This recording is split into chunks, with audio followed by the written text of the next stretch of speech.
Assalamualaikum warahmatullahi wabarakatuh. Perkenalkan, nama saya Novelina dari kelas A1 Manajemen. Di sini saya akan menjawab 7 soal ujian tengah semester mata kuliah Manajemen Sumber Daya Manusia atau MSDM. Untuk soal yang pertama, jelaskan apa yang dimaksud dengan manajemen SDM, dan bagaimana hubungannya dengan proses manajemen. MSDM atau manajemen sumber daya manusia adalah suatu ilmu atau cara bagaimana mengatur hubungan dan peranan sumber daya atau tenaga kerja yang dimiliki oleh setiap individu secara efektif dan efisien, serta dapat digunakan secara maksimal sehingga tercapai tujuan bersama perusahaan, karyawan, dan juga masyarakat pun menjadi maksimal. Adapun hubungan manajemen SDM dengan proses manajemen, yang pertama adalah perencanaan, di mana seorang manajer akan menentukan sasaran-sasaran dan standar, membuat aturan dan prosedur, menyusun rencana, dan melakukan peramalan. Lalu yang kedua, pengorganisasian, di mana seorang manajer akan memberikan tugas spesifik kepada setiap bawahan, memberikan divisi-divisi, mendelegasikan wewenang, membuat jalur wewenang, dan komunikasi, juga mengoordinasikan pekerjaan bawahan. Dan yang ketiga adalah penyusunan staf.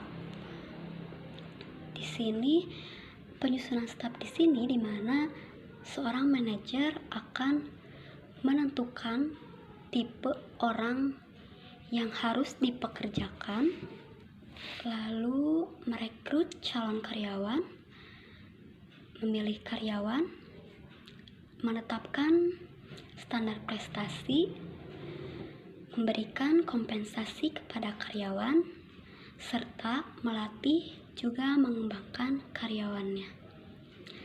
Dan yang keempat yaitu kepemimpinan, di mana seorang manajer akan mendorong setiap karyawan untuk menyelesaikan pekerjaannya, lalu mempertahankan semangat kerjanya dan memotivasi setiap bawahan. Itu semua adalah kepemimpinan dari seorang manajer. Dan yang terakhir adalah pengendalian.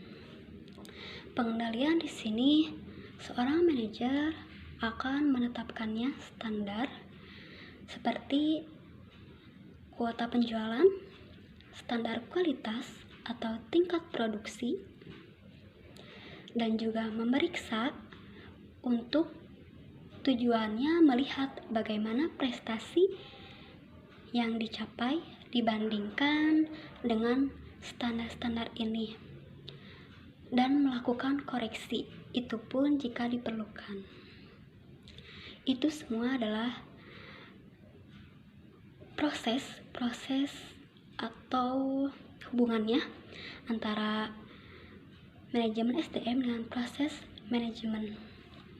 Untuk soal kedua, berikan contoh mengenai bagaimana konsep dan teknik manajemen SDM dapat berguna bagi semua manajer.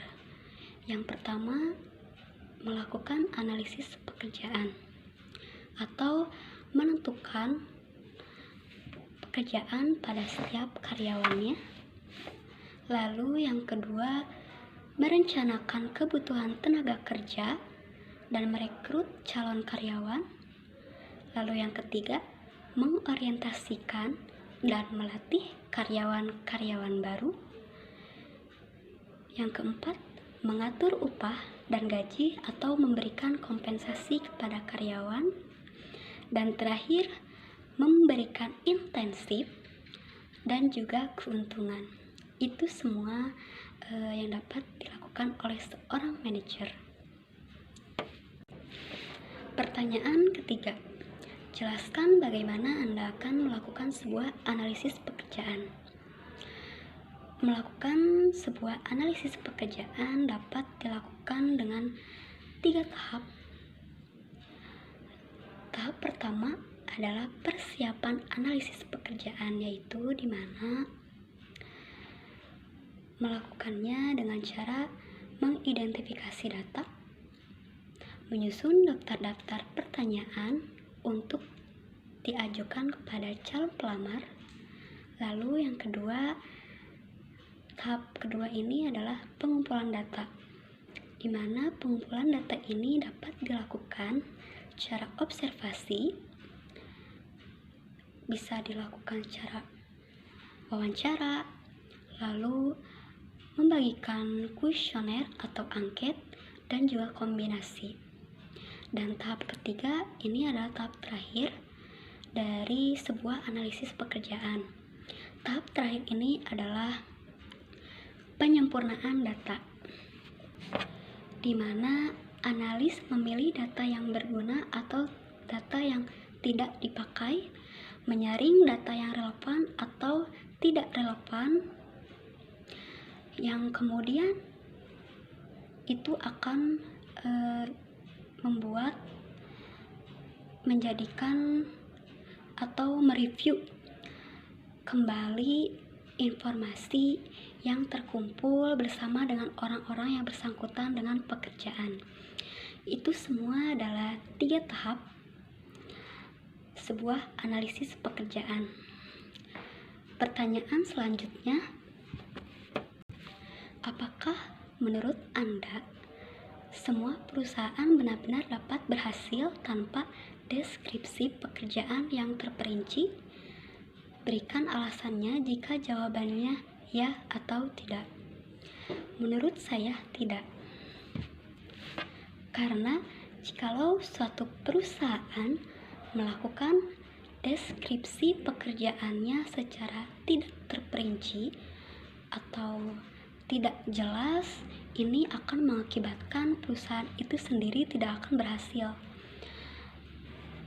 Nah, dalam proses perekrutan calon karyawan baru, tentu saja harus terlebih dahulu mengetahui lebih jelas tugas secara terperinci setiap karyawannya. Karena deskripsi pekerjaan itu sendiri sangatlah penting bagi perusahaan. Job description atau deskripsi pekerjaan adalah pernyataan tertulis tentang apa yang sebenarnya dilakukan oleh pekerja, bagaimana orang itu melakukannya, bagaimana kondisi kerjanya, nyaman, apakah nyaman atau tidak. Nah, sebab akhirnya akan menjadi bumerang sendiri untuk perusahaannya ketika seorang karyawan bekerja dengan ketidakjelasannya job description, yang ada akan memperumit keadaan masalah perusahaan untuk kedepannya. Dan job description itu merupakan tanggung jawab bagi setiap karyawannya. Maka dari itu, usahakan untuk setiap perusahaan dapat memberikan job description-nya secara terperinci, akurat, dan jelas, supaya para karyawan pun bisa bekerja dengan semaksimal mungkin. Karena dengan adanya job description ini akan membuat perusahaan pada saat merekrut calon karyawan baru itu pun mudah dan tidak akan membuat perusahaan menjadi rumit. Selanjutnya, soal kelima. Pertanyaannya, jelaskan secara singkat setiap langkah dalam proses rekrutmen dan seleksi. Untuk proses rekrutmen dapat dilakukan yang pertama dengan cara perencanaan persediaan, lalu permintaan manajer, lalu yang ketiga penentuan jabatan yang kosong, lalu yang keempat permintaan manajer, lalu yang kelima informasi analisis jabatan, dan yang terakhir adalah penentuan persyaratan jabatan. Ini dapat dilihat dari sumber atau metode internal ataupun eksternal atau job posting, rekomendasi pegawai, iklan, lembaga pendidikan, dan lain-lain. Itu semua adalah sejumlah calon karyawan yang melamar pekerjaan. Lalu dilihat dari proses seleksi. Proses yang pertama adalah penerimaan pendahuluan pelamar. Lalu proses yang kedua adalah tes penerimaan. Lalu tahap proses ketiga wawancara seleksi. Proses selanjutnya adalah evaluasi medis atau tes kesehatan. Lalu berikutnya proses wawancara, di mana seorang manajer akan memberikan seputar pertanyaan yang berkaitan dengan pekerjaan yang akan dilamarnya oleh seorang pelamar. Lalu yang terakhir adalah proses keputusan penerimaan. Keputusan penerimaan ini adalah proses terakhir dari proses seleksi, apakah calon pelamar tersebut diterima atau tidak di perusahaan tersebut. Lalu selanjutnya soal ke-6, yaitu untuk jenis pekerjaan apakah menurut Anda wawancara tidak terstruktur menjadi bentuk yang paling tepat? Jelaskan alasannya. Menurut saya, jenis pekerjaan yang dapat dilakukan dengan wawancara tidak terstruktur ada pada bagian marketing ataupun promosi. Karena di sini bagian marketing ataupun promosi hanya memerlukan cara dan kreativitas untuk bekerja. Namun dapat diselingi juga dengan tes wawancara terstruktur. Jadi alasan teks wawancara tidak terstruktur ini menjadi bentuk yang paling tepat karena mengikuti alur lawan bicara, bukan berdasarkan teks yang sudah disiapkan.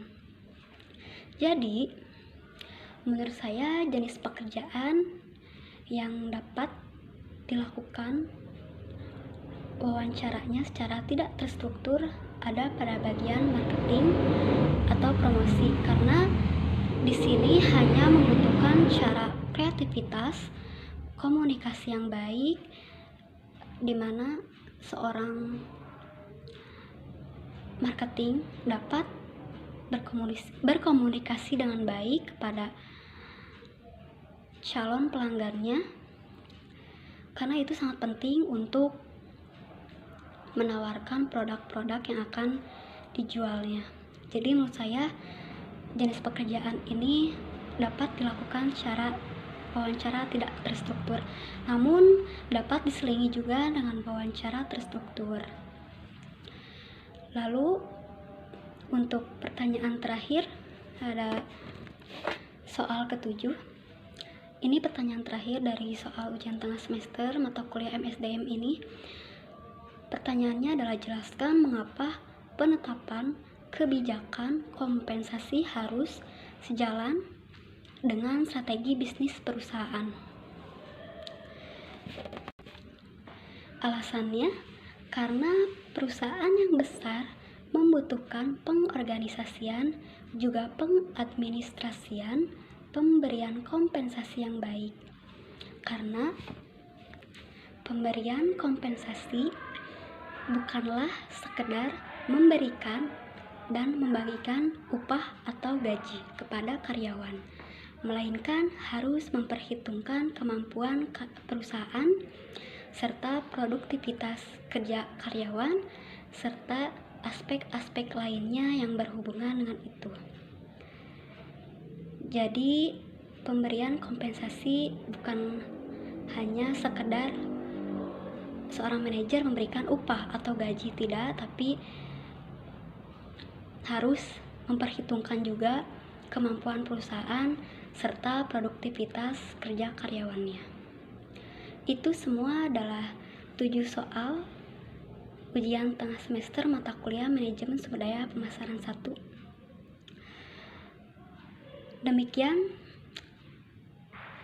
video ini saya buat, atau demikian saya menjelaskan beberapa jawaban untuk 7 soal pertanyaan ini. Mohon maaf apabila ada kesalahan atau kekeliruan dalam segi penyampaian. Sekali lagi, mohon maaf